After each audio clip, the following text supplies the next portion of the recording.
Sa pinakadulo ng lalawigan ng Samar, sa pagitan ng makakapal na punong niyog at matatandang punong balete, matatagpuan ang isang liblib na baryong tinatawag na Mangkal. Tahimik ang lugar, malayo sa ingay ng lungsod at bihira lamang dalawin ng mga dayuhan. Dito isinilang at lumaki si Ramon, isang binatang magsasaka na kilala sa buong baryo bilang masipag, tahimik at may pusong busilak. Sa murang edad pa lamang ay nasanay na si Ramon sa hirap ng buhay. Maaga niyang nawala ang ama dahil sa sakit at naiwan silang mag-ina na umaasa lamang sa maliit na lupang sinasaka sa gilid ng bundok. Ang kanyang ina, si Aling Rosa, ay isang mabait ngunit sakiting babae na halos hindi na makapagtrabaho. Kaya naman si Ramon ang naging haligi ng kanilang tahanan. Araw-araw, bago pa sumikat ang araw, ay gising na si Ramon. Sa liwanag ng gasera, tahimik siyang bumabangon mula sa kawayan nilang higaan. Minsan ay sinisipat muna niya ang kanyang ina. "Nay, matutulog pa po kayo. Babawi na lang po ako ng maaga." Bulong niya. Ngumingiti lamang si Aling Rosa kahit may pag-aalala sa mata. "Ingat ka, anak," lagi nitong tugon. Pitpit ang kanyang lumang itak at bungkos ng pananim, tinatahak ni Ramon ang makitid na daan patungo sa bukirin. Habang naglalakad, sinasabayan siya ng huni ng mga ibon at hampas ng malamig na hangin mula sa bundok. Ang kanyang sakahan ay nasa gilid ng isang lumang gubat, isang lugar na kinatatakutan ng marami. Ayon sa matatanda, dito raw naninirahan ng mga engkanto. May mga nagsasabing sa gabi ay may nakikitang mga ilaw na lumilipad sa pagitan ng mga puno. May mga nakaririnig din ng mahihinang awit na tila nagmumula sa hangin. Ngunit para kay Ramon, ang gubat ay bahagi lamang ng kanyang araw-araw na buhay. Dito siya nagtatanim ng palay, kamote at mais. Dito rin siya humuhugot ng lakas upang ipagpatuloy ang buhay. Isang umaga, habang inaararo niya ang lupa gamit ang kanyang kalabaw na si Bato, napansin niyang kakaiba ang paligid. Tahimik. Walang ibon. Walang kuliglig. Parang huminto ang mundo. Napatingin siya sa paligid. Parang may mali. Bulong niya. Sa di kalayuan, may nakita siyang kumikislap na tila ginto sa pagitan ng matataas na damo. Unay, inakala niyang sinag lamang iyon ng araw. Ngunit habang lumalapit siya, lalong luminaw ang anyo nito. Isang sapatos. Isang napakagandang sapatos na tila yari sa purong ginto. Kumikinang ito sa sikat ng araw at tila may sariling liwanag. "Anong sapatos?" bulalas ni Ramon. Dahan-dahan siyang lumapit, parang natatakot na baka maglaho ito bigla. Paglapit niya, nakita niyang isa lamang itong pares. Isa lang ang naroon. Walang bakas ng may-ari. Walang yapak. Walang palatandaan. Parang basta na lang ito lumitaw. Pinulot niya ang sapatos. Mainit-init ito sa palad, ngunit hindi nakakapasong init. Parang may sariling buhay. Bigla niyang naramdaman ang kakaibang kilabot. May malamig na hanging dumaan. Kumilos ang mga dahon. At sa kanyang pandinig, tila may narinig siyang mahina at malungkot na tinig. "Isauli mo," napalingon si Ramon. "Hello? May tao po ba dyan?" sigaw niya. Ngunit wala siyang nakita. Tanging ang mga puno at anino lamang ang sumagot sa kanya. Kinabahan siya. Ngunit nanaig ang kanyang pagkamausisa. Baka may nawalan. Baka may makuha nito kung ibenta. Bulong niya sa sarili. Ngunit agad niyang sinaway ang isip. "Wag, Ramon. Hindi sa'yo to." Tinignan niyang mabuti ang sapatos. May ukit sa gilid nito. Mga simbolong hindi niya maintindihan. Parang mga sinaunang sulat. Parang may mga munting bituin at buwan. Lalong tumibok ang kanyang dibdib. "Engkanto," bulong niya. Naalala niya ang mga kwento ng matatanda na ang sino mang makapulot ng gamit ng mga nilalang sa gubat ay madadala sa kapahamakan o kaya'y sa pambihirang kapalaran. Hindi niya alam kung alin ang kanyang sasapitin. Matagal siyang nakatayo roon, hawak ang gintong sapatos, habang pinagmamasdan ang katahimikan ng gubat, hanggang sa biglang umihip ang malakas na hangin. Umugong ang mga puno.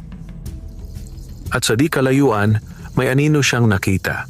Isang hugis na tila babae, nakatayo sa likod ng punong balete. Mahaba ang buhok, maputi ang kasuotan, at tila nakatingin sa kanya.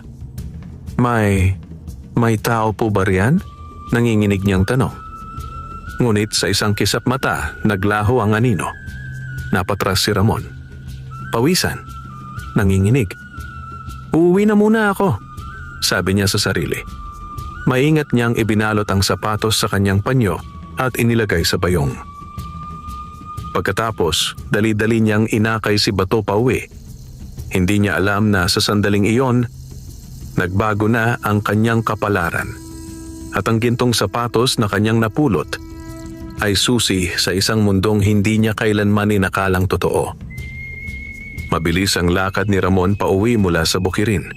Halos hindi niya namamalayan ang pagod ng kanyang katawan dahil sa matinding kaba na bumabalot sa kanyang dibdib. Ang bawat lagaslas ng dahon, bawat kaluskos sa paligid ay tila may kahulugang kakaiba. Mahigpit niyang yakap ang bayong na kinalalagyan ng gintong sapatos. Parang may init itong nagmumula, dumadaloy sa kanyang balat. Pagdating niya sa kanilang maliit na kubo, agad niyang nakita ang ina na naglalaba sa tabi ng poso. "Nay!" tawag niya. Nagulat si Aling Rosa. "Bakit parang hinahabol ka ng multo, anak?" Biro nito, ngunit napansin ang pamumutla ng mukha ni Ramon. "Nay, may napulot po ako sa bukid," sabi niya habang inilalapag ang bayong. "Kung ano man yan, anak, huwag mo nang pakialaman kung hindi sayo," paalala ng ina. Dahan-dahan niyang kinuha ang panyo at inilabas ang gintong sapatos. Sa sandaling lumitaw ito, napalunok si Aling Rosa. "Aba, parang hindi ordinaryo yan." Kumikislap ang sapatos kahit wala ng direktang sikat ng araw. "Sa may gubat ko po nakita," paliwanag ni Ramon. "Walang tao, wala pong bakas." Napaupo si Aling Rosa. "Anak, sabi ng lola mo noon, ang gubat sa mangkal ay tirahan ng mga engkanto. Kapag may nakuha kang gamit nila, kailangan mong isauli. Kung hindi, may kapalit." Kinabahan si Ramon. "Ano pong kapalit?" Tahimik ang ina. "Buhay, kalusugan, o kapalaran." Napayuko si Ramon. "Babalik ko po bukas," agad niyang sabi. Ngumiti si Aling Rosa. "Mabuti yan." Ngunit ng gabing iyon, hindi nakatulog si Ramon. Paulit-ulit niyang naiisip ang aninong nakita niya sa balete at ang tinig na humihingi ng tulong. Bandang hating gabi, bigla siyang nagising. May kakaibang liwanag sa loob ng kubo. Parang sinag ng buwan, ngunit mas maliwanag. Unti-unti niyang idinilat ang mata at doon niya nakita. Isang dalaga ang nakatayo sa tabi ng kanilang pintuan. Nagniningning ang kanyang buong katawan. Mahaba ang buhok na tila sutla. Maputi ang suot na parang ulap. At ang kanyang mga mata, parang mga bituin sa gabi. Napaupo si Ramon sa gulat. Sino ka?" Nanginginig niyang tanong. Ngumiti ang dalaga. Hindi ito ordinaryong ngiti. May lungkot, may pasasalamat, at may hiwaga. "Ako ang may-ari ng sapatos na iyong napulot." Malumanay nitong wika. Napatitig si Ramon. Engkanto po ba kayo?" Tumango ang dalaga.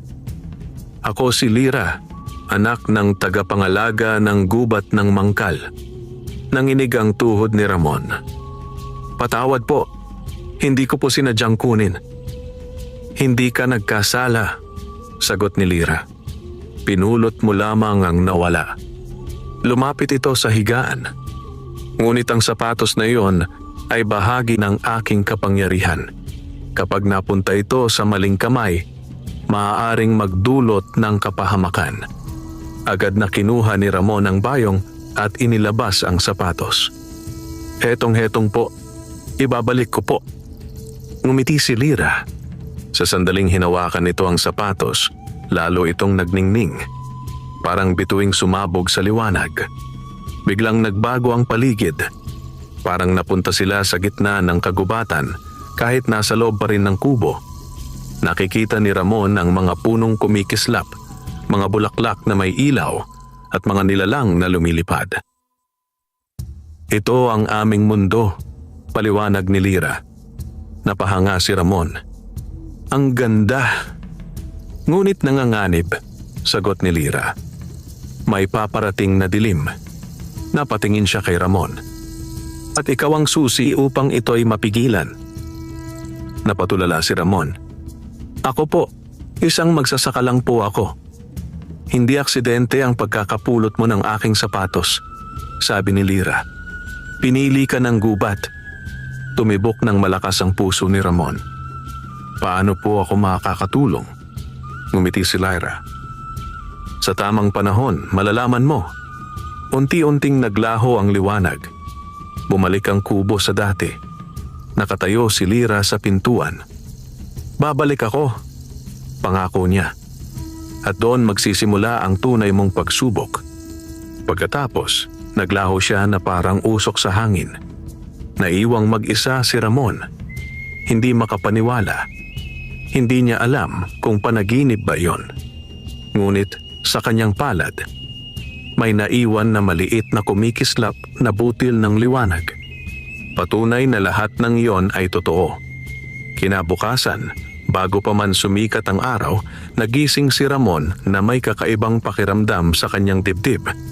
Parang may init na bumabalot sa kanyang puso. Parang may mumunting apoy na hindi nasusunog ngunit nagbibigay lakas. Dahan-dahan niyang binuksan ang kanyang palad. Naroon pa rin ang maliit na butil ng liwanag na iniwan ni Lira.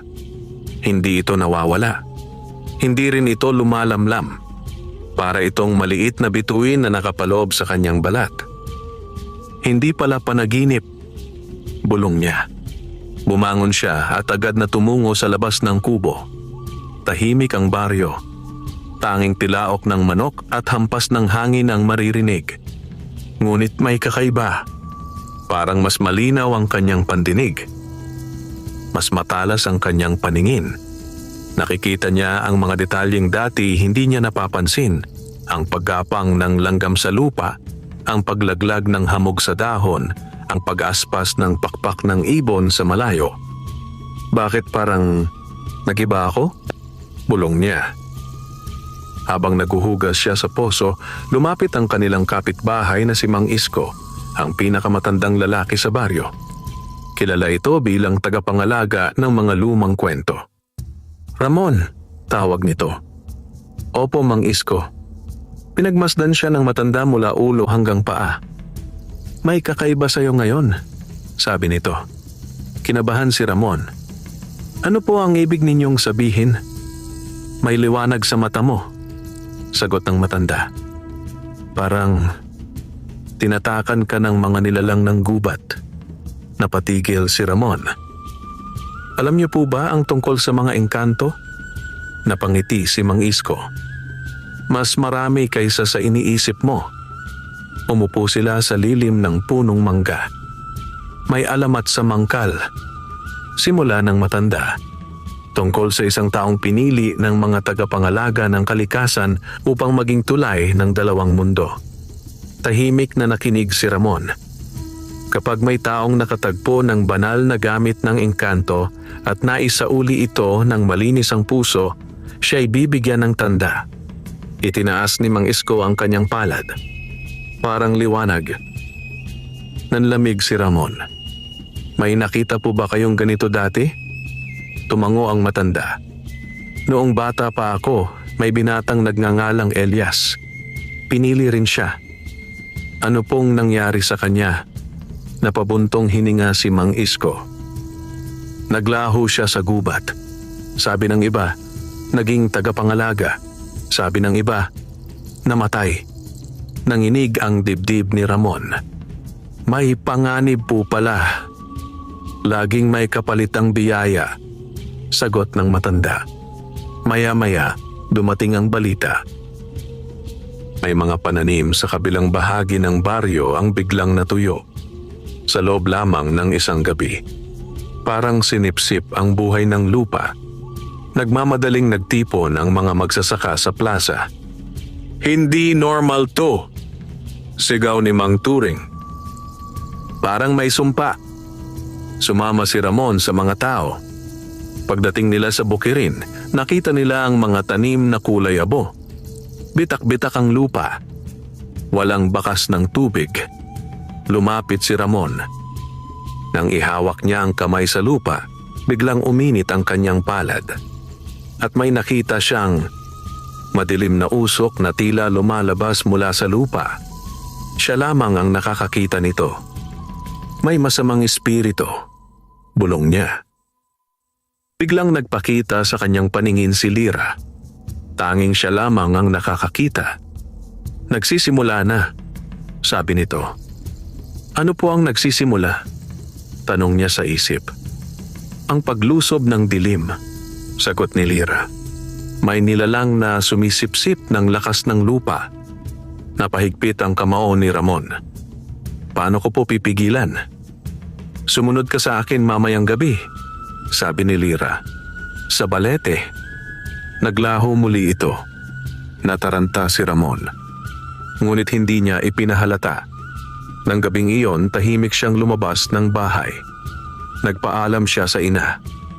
May aasikasuhin lang po ako, Nay. Tumango si Aling Rosa, bagamat may kaba. Tinahak ni Ramon ang madilim na daan patungo sa gubat. Sa ilalim ng punong balete, naroon si Lira. At sa paligid nito, may mga aninong gumagalaw. Mga matang pula. Mga hugis na hindi pangkaraniwan. Handa ka na ba? Tanong ni Lira. Lumunok si Ramon. Hindi ko po alam. Pero susubukan ko. Ngumiti ang dalaga. Iyan ang simula ng pagiging tagapangalaga. At sa sandaling iyon, nagsimula ang unang pagsubok ni Ramon. Tahimik ang buong gubat sa ilalim ng punong balete. Walang kuliglig, walang ibon, walang hangin. Parang huminto ang mundo sa sandaling iyon. Nakatayo si Ramon sa tabi ni Lira. Nanginginig ang tuhod ngunit pilit na matatag ang loob. Sa paligid nila, unti-unting lumilitaw ang mga aninong may mapupulang mata. Ang kanilang mga anyo ay tila usok na nagiging laman, hugis tao, hayop, at kung minsan ay walang malinaw na hugis. Mga nilalang ng uhaw, bulong ni Lira. Sila ang sumisipsip ng lakas ng lupa at buhay. Paano po sila tatalunin? Tanong ni Ramon. Hinawakan ni Lira ang kanyang palad. Biglang nagliwanag ang butil sa kamay ni Ramon. Kumalat ang liwanag sa kanyang buong katawan. Parang may mainit na agos na dumaloy sa kanyang ugat. Isara mo ang mata mo, utos ni Lira. Sumunod si Ramon. Huminga ka ng malalim. Damhin mo ang lupa, ang hangin, ang tubig, ang apoy sa puso mo. Ginawa niya ang sinabi. At unti-unti, narinig niya ang bulong ng kalikasan, ang tibok ng lupa, ang awit ng hangin, ang daloy ng tubig sa ilalim ng lupa, ang init ng araw kahit gabi. Biglang sumigaw ang isa sa mga nilalang. Isang mahabang ungol na parang nagmumula sa kailaliman. Sumugod ito. Ramon! Sigaw ni Lira. Dumilat siya. Itinaas niya ang kanyang kamay nang hindi niya alam kung bakit. Mula sa kanyang palad, sumabog ang sinag ng liwanag. Tumama ito sa nilalang. Nagliliyab ito na parang nasusunog na usok. Napaurong ang iba. Ginagawa mo to! Sigaw ni Lira. Lumakas ang loob ni Ramon. Isa-isa niyang hinarap ang mga anino. Sa bawat galaw ng kanyang kamay, may lumalabas na sinag. Sa bawat hakbang, bumabalik ang sigla ng lupa. Ngunit biglang, may mas malaking anino ang lumitaw. Mas madilim, mas makapal. Parang higanting ulap na may mga matang apoy.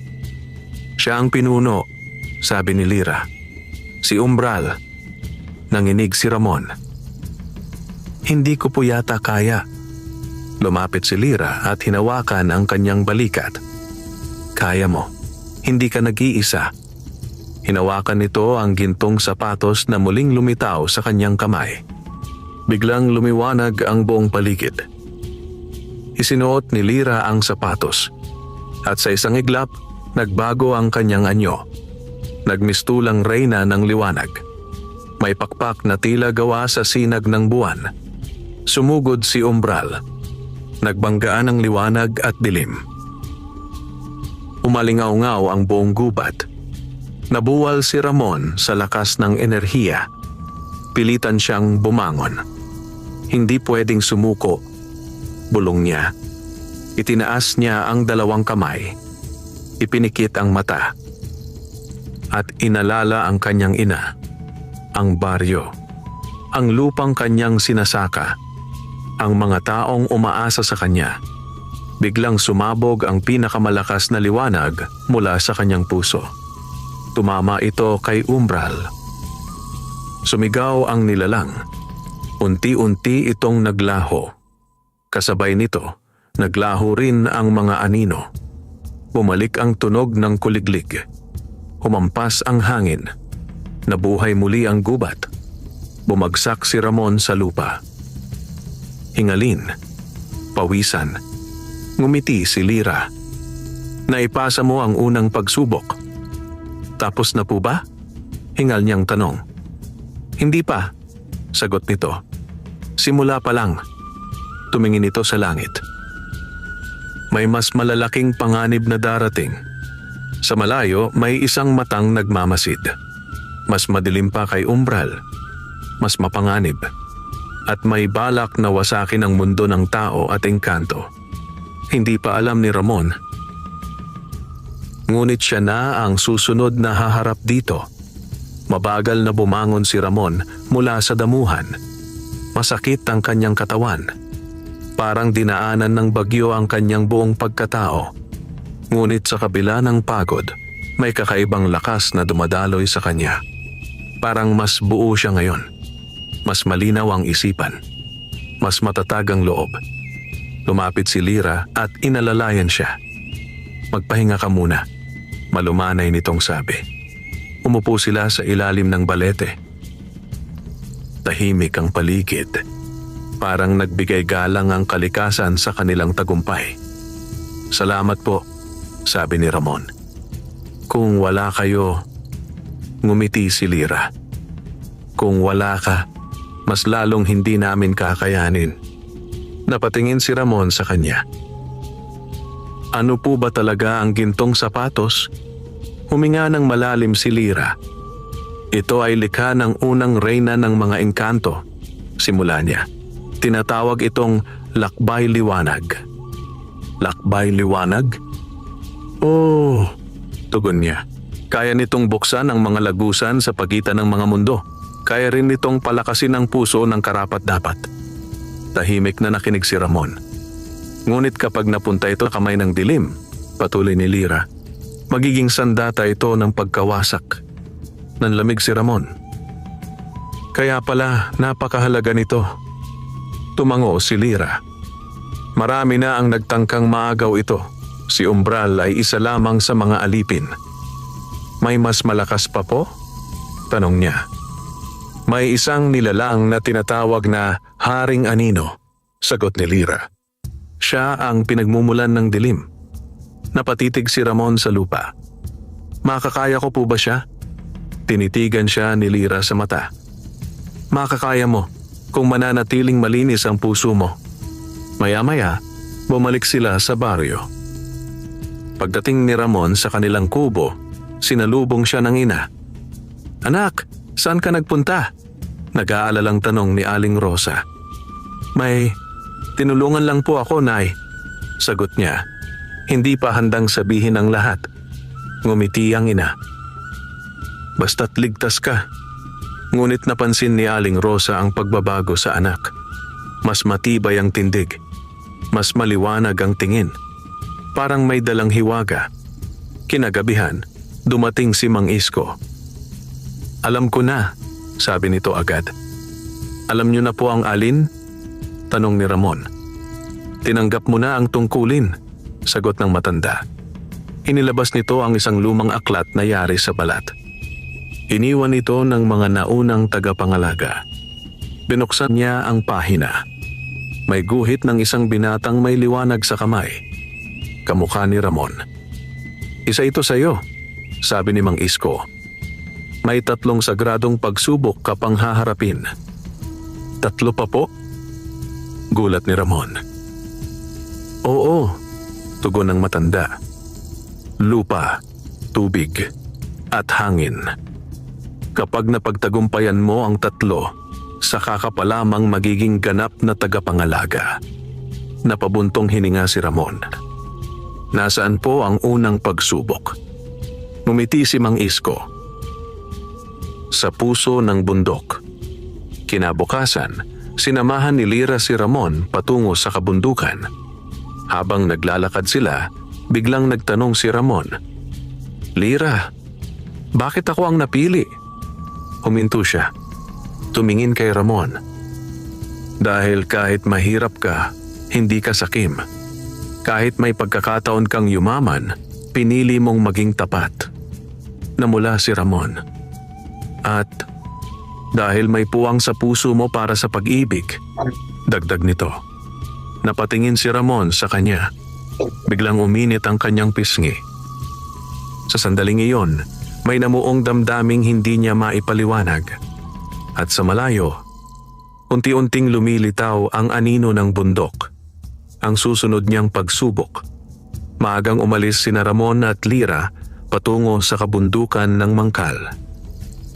Bago pa man sumikat ang araw, tinahak na nila ang makitid na daan na puno ng bato, ugat ng puno at matatarik na bangin. Sa bawat hakbang, ramdam ni Ramon ang bigat ng paparating na pagsubok. Sa unahan, matayog na nakatayo ang bundok Alindanao. Ito ang pinakamataas na bundok sa buong lalawigan. Ayon sa alamat, dito raw nakatira ang espiritu ng lupa. Diyan nagsisimula ang pagsubok ng lupa, paliwanag ni Lira. Walang nakakapasok doon ng basta-basta. Habang papalapit sila, unti-unting bumibigat ang hangin. Parang hinihigop ang lakas ng katawan. Napahinto si Ramon. Parang nahihirapan po akong huminga. Sinusukat ng bundok ang iyong loob, sagot ni Lira. Pagdating nila sa isang kuweba sa gilid ng bundok, napansin nila ang kakaibang hugis ng pasukan, parang bukas na bibig ng higante. Sa loob, madilim at malamig. Pumasok sila. Sa gitna ng kuweba, may malaking bato na may ukit ng puso. Ito ang puso ng bundok. Biglang umalingaw-ngaw ang isang malalim na tinig. Bakit ka narito, anak ng lupa? Nanginginig si Ramon. Upang patunayan po ang aking layunin, sagot niya. Para kanino? Tanong ng tinig. Para sa aking ina, para sa aking baryo, para sa kalikasan, tugon niya. Tumahimik ang kuweba. Biglang gumalaw ang lupa. Bumuka ang sahig. Nahulog si Ramon sa isang malalim na hukay. Ramon! Sigaw ni Lira. Ngunit nawala siya sa paningin. Nagising si Ramon sa isang kakaibang lugar. Parang nasa loob siya ng alaala. Nakita niya ang kanyang sarili noong bata pa. Naghihirap. Naglilimos ng tulong. Pinagtatawanan. Narinig niya ang mga tinig. Mahina ka. Wala kang mararating. Napahawak siya sa ulo. Hindi to totoo. Ngunit biglang nagpakita ang kanyang ina. May sakit, naghihirap, umiiyak. Anak, pabayaan mo na lang ako. Iligtas mo ang sarili mo. Parang kutsilyo ang tumusok sa puso niya. Hindi, Nay! Sigaw niya. Lumapit siya at niyakap ang anyo ng ina. Kahit ano pa ang mangyari, hindi ko kayo iiwan. Biglang naglaho ang ilusyon.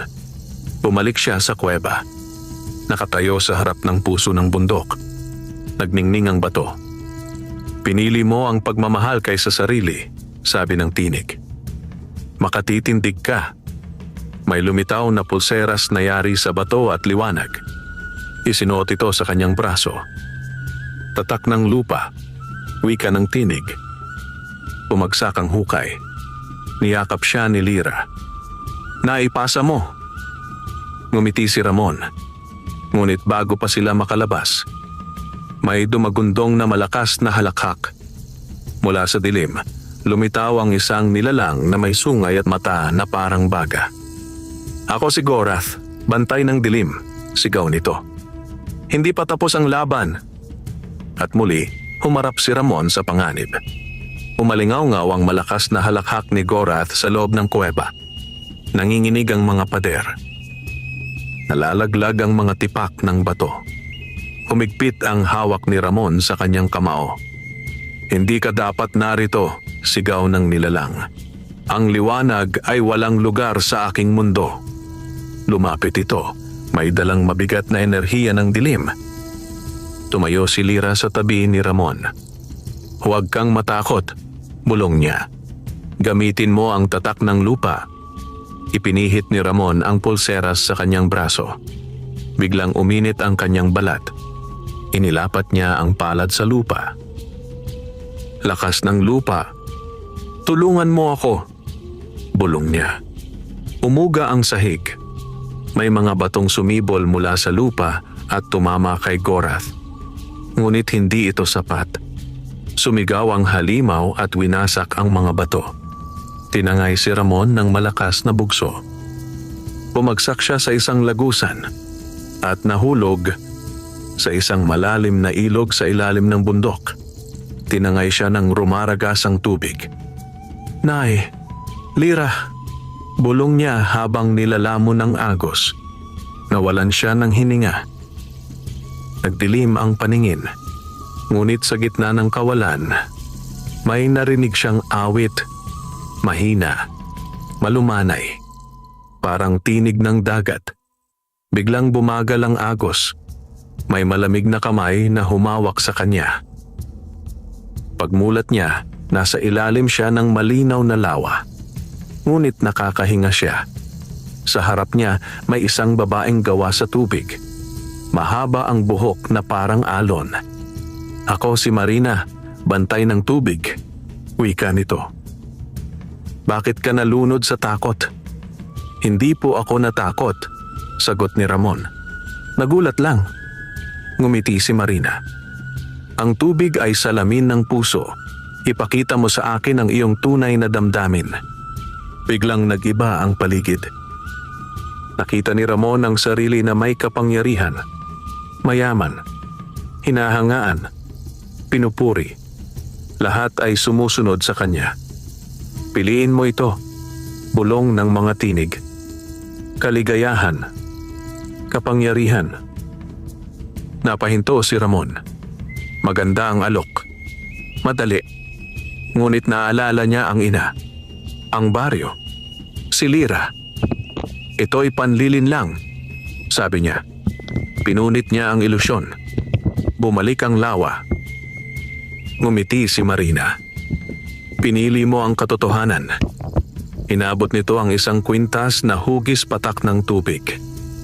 Tatak ng tubig. Isinuot ito sa kanya. Biglang umangat si Ramon sa ibabaw ng tubig. Bumalik siya sa kuweba. Naroon si Lyra. Duguan ngunit buhay. Ramon! Sigaw nito. Niyakap niya ang dalaga. Akala ko po nawala na ako. Hindi ka mawawala, sagot ni Lyra. Hanggat may tiwala ka. Ngunit sa malayo, naroon si Gorath. Mas sugatan, mas galit. At hindi pa ito ang huli. Bulong nito bago maglaho. Dalawa na ang tatak ni Ramon. Isa na lang ang kulang, ang pagsubok ng hangin. At iyon ang pinakamapanganib sa lahat. Mula sa kailaliman ng kuweba, dahan-dahang umakyat sina Ramon at Lira patungo sa tuktok ng bundok Alindanao. Habang papataas sila, lalong lumalakas ang ihip ng hangin at lalong bumibigat ang kanilang paghinga. Parang sinusubok ng kalangitan ang kanilang tapang. Dito nagaganap ang huling pagsubok, paliwanag ni Lira. Ang hangin ay hindi nasusukat sa lakas, kundi sa tiwala. Pagdating nila sa tuktok, bumungad sa kanila ang isang malawak na bangin. Sa gitna nito may mga lumulutang na bato. Parang mga hakbang sa ere. Ngunit ang pagitan ng bawat isa ay napakalayo.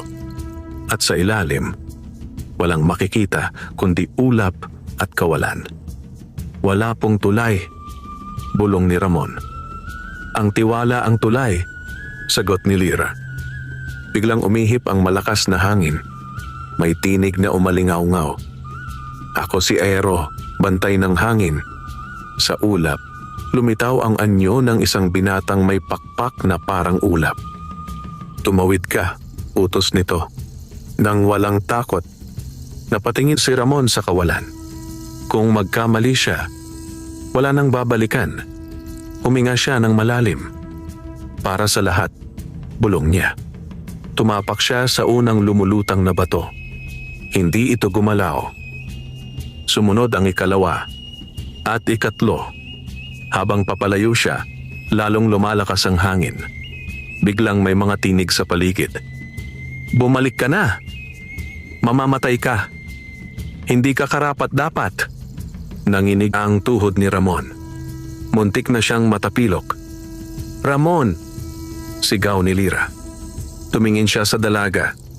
Nakikita niya ang tiwala sa mga mata nito. At pagmamalasakit, pinikit niya ang mata. At kahit mahulog ako, maniniwala pa rin ako, bulong niya. Tumalon siya sa huling bato. Sa ere, parang nahulog siya. Ngunit biglang sinalo siya ng hangin. Parang may mga kamay na yumakap sa kanya. Dahan-dahan siyang inilapag sa kabilang panig. Nagningning ang buong kalangitan. Lumapit si Aero. Naipasa mo ang pagsubok, wika nito. Ibinigay nito ang isang singsing na yari sa ulap at liwanag. Tatak ng hangin. Isinuot ito ni Ramon. Biglang naramdaman niya ang gaan ng katawan. Parang kaya na niyang lumipad. Bumalik si Lira sa kanyang tabi. Ganap ka na, masayang sabi nito. Ngunit biglang dumilim ang langit. Umalingaw-ngaw ang kulog. Mula sa itim na ulap, bumaba ang isang dambuhalang anino. May korona ng dilim. May mata na parang walang hanggan. Siya ang Haring Anino. At sa wakas, malalim na tinig nito. Nagpakita ka na. Tagapangalaga.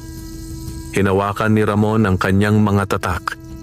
Alam niyang dito na magsisimula ang huling laban.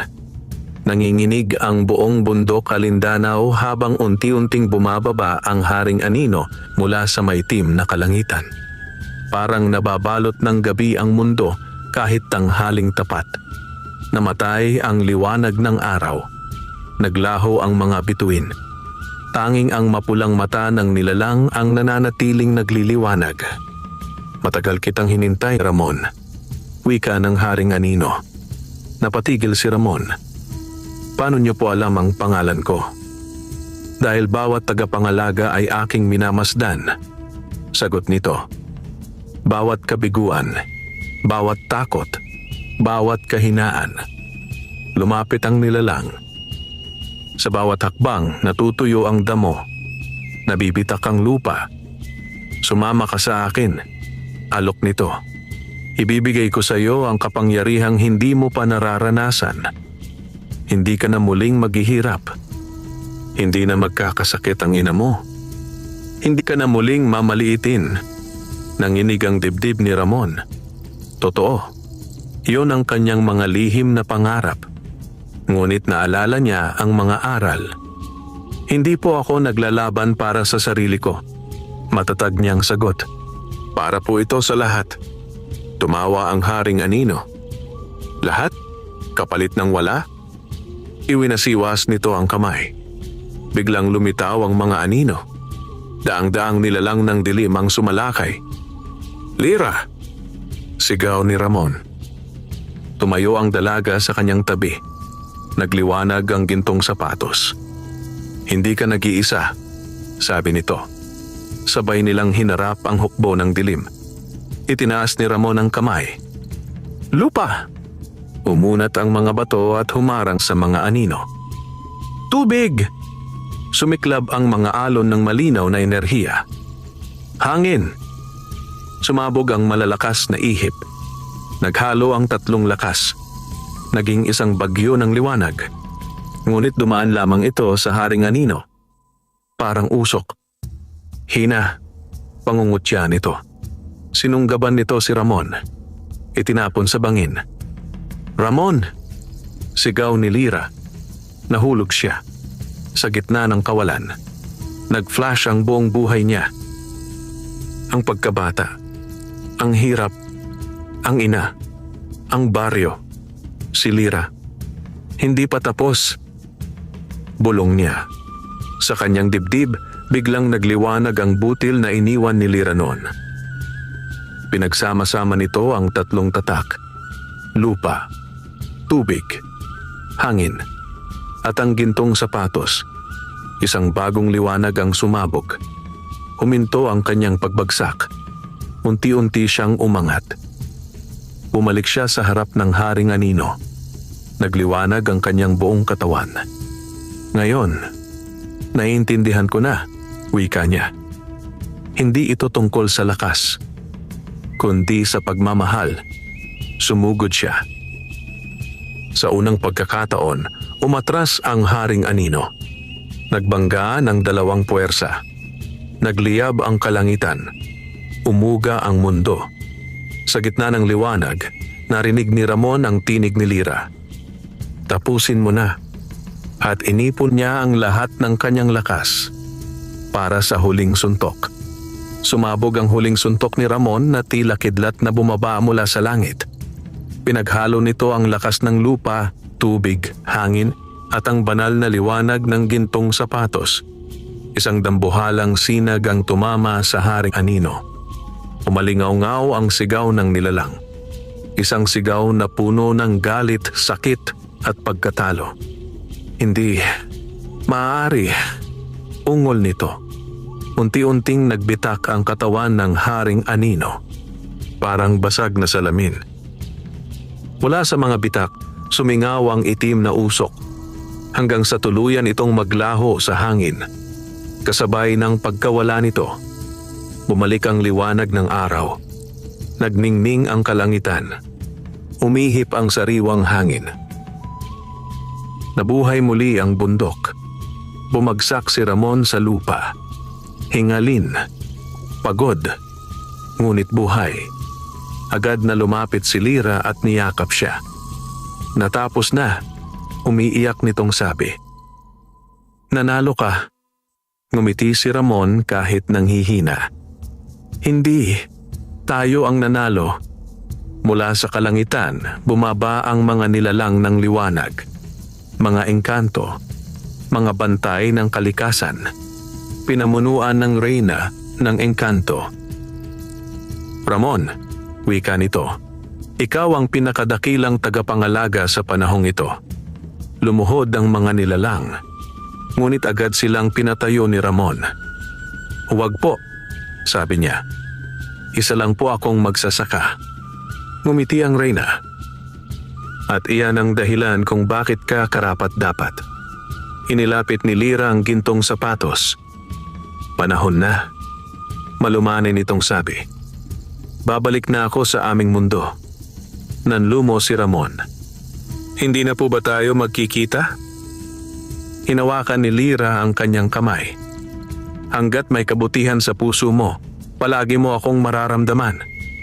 Nagningning ang sapatos. Unti-unting naglaho si Lira sa liwanag. Naiwan si Ramon. May luha sa mata. ngunit may ngiti sa puso. Bumalik siya sa baryo. Bumuti ang ani. Gumaling ang kanyang ina. Umunlad ang mangkal. Si Ramon ay naging tahimik na tagapangalaga. Hindi sikat. Hindi mayaman. Ngunit minamahal ng lahat. At tuwing gabi, kapag sumisinag ang buwan, may makikitang isang munting liwanag sa bukirin. Parang sapatos na ginto. Paalaala na ang tunay na kapangyarihan ay nagmumula sa pusong marunong magmahal. Wakas.